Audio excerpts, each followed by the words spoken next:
पूरे हिंदुस्तान के लोगों को शांति नीना श्रीवास्तव का नमस्कार है। बड़ों को चरण स्पर्श, छोटों को प्यार, और जो मेरे हम उम्र हैं उनको नमस्कार। आज सबको महाशिवरात्रि की बधाई हो। और ये बहुत पावन आज का दिन है। आज के दिन शिव पार्वती जो हमारे देवता हैं उनकी शादी हुई थी। तो यही मेरा संस्कार में यही कहना रहता है कि हमारे हिंदुस्तान में साक्ष्य हैं। तो आज मैं हस्बैंड वाइफ को ये कह रही हूँ कि सच्चे दिल से रिश्ता निभाइए। कोई भी ऐसा काम नहीं करिए कि जो हमारे पति का कोई हंसी उड़ाए। ऐसा काम हमें नहीं करना चाहिए। आप तो ये देखिए कि जो अपनी माता पार्वती थी तो उन्होंने यज्ञ के लिए जो यज्ञ हुआ था, ये तो सबको कहानी मालूम है। यदि उसको ये कहानी नहीं मालूम तो वो समझ लो सच्चा हिंदुस्तानी नहीं है। तो उनके पिता ने उनको नहीं बुलाया था भोलेनाथ को, तो वो अग्नि में कूद गई थी। तो अपने मायके में अपन को अपने पति की इज्जत कराना अपना काम है। यदि आपके पति की इज्जत मायके में नहीं होगी तो आपको वहाँ नहीं जाना चाहिए। हमें हमारे पति की इज्जत करनी चाहिए और हमेशा अपने पति की इज्जत करना चाहिए। पति को भी इज्जत करनी चाहिए। ऐसा नहीं है कि पति इज्जत नहीं करे, दोनों एक दूसरे की रिस्पेक्ट करेंगे तभी आगे बढ़ता है।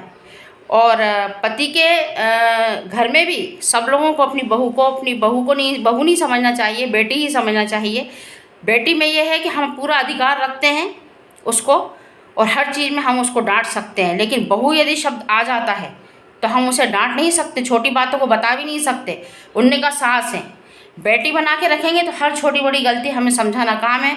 क्योंकि हम कहीं से लड़की लेके आए हैं, उसकी पूरी जिम्मेदारी हमारे ऊपर बनती है कि उसके ऊपर कोई भी बात ना आए और हमको बिल्कुल अपनी बेटी की तरह ही रखना है। तो मेरा ये कहना है हस्बैंड वाइफ के रिश्ते को बहुत पवित्र होता है। अग्नि के 7 फेरे लेते हैं। जो मेरा यही आज के दिन शिवरात्रि के दिन मेरा यही कहना है कि कई महिलाएं ऐसी होती हैं जिनके पति सुंदर नहीं होते, उनके साथ वो लोग शॉर्ट वीडियो बनाती हैं और उनकी इंसल्ट करती हैं कि हम देखो कितने सुंदर हैं और ये हमारा पति ऐसा है। किसी की एज ज़्यादा है तो वो यही करती हैं कि मतलब दिखाती हैं कि हम देखो कितनी कम एज है और हमने ऐसे बूढ़े पति से शादी कर ली। ज़िंदगी में एक बात याद रखिएगा, रिश्ता भगवान का बनाया हुआ होता है जो बहुत पवित्र होता है। तो अपने और हमारा जो देश है पुरुष प्रधान देश है। मानते हैं आजकल बराबरी करने लगी हैं लेडीज़ें, लेकिन हम तो ये जानते हैं कि मैंने कई बार ऐसा देखा है कि गाड़ी कहीं पर यदि फंस जाती है बीच में तो लेडीज़ बोलती है भैया ज़रा गाड़ी निकाल देना। तो किसका सहारा रहती है? और कहीं पर भी, चाहे आर्मी हो चाहे कहीं पर भी हो, एक टुकड़ी पुरुषों की ज़रूर रहती है। महिलाओं को भले ही आर्मी वगैरह में भी ले लिया, सब जगह ले लिया, सब जगह है, लेकिन एक टुकड़ी पुरुष की ज़रूर साथ में चलती है, चाहे वो थोड़ी दूरी पे ही क्यों ना हो।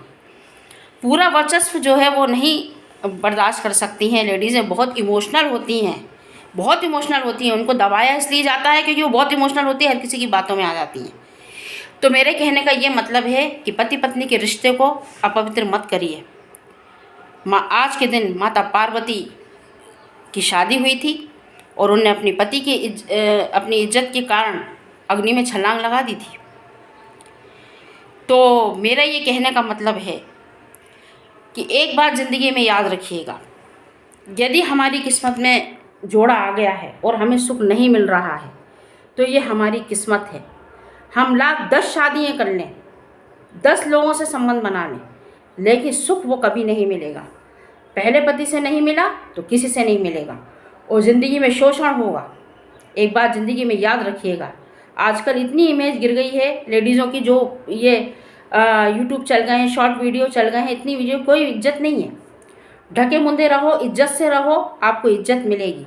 हमने अपनी इज्जत खुद अपने हाथों ही खो दी है और मैं मेरा बता रही हूँ, मैंने पूरी जिम्मेदारियाँ निभा करके फिर मैं मीडिया में आई हूँ। वो भी क्योंकि मेरे बच्चों ने ये कहा है मम्मी इधर उधर की बुराइयाँ करने से अच्छा आप इसमें बिती रहिए। फालतू उस रिश्तेदार ने ऐसा कह दिया तो उसने ऐसा कह दिया, भाई यही करते रहो। तो दुनियादारी और इमोशन से अपन किसी से दिल से रिश्ता रखते हैं तो वो निभाता भी नहीं है उतना, तो अब इसी में उलझे रहो, लेकिन तरीके से। हर चीज़ के मैटर हैं, अलग अलग मैटर हैं, और ख़ास तौर से कभी पति की बेइज्जती मत होने दो। यही मेरी रिक्वेस्ट है पतिव्रता लेडीज़ों से। वही हमारा सब कुछ होता है, जीवन साथी, उसकी कदर कीजिए। जय श्री राम, जय हिंदुस्तान। महाशिवरात्रि की सबको शुभकामनाएं।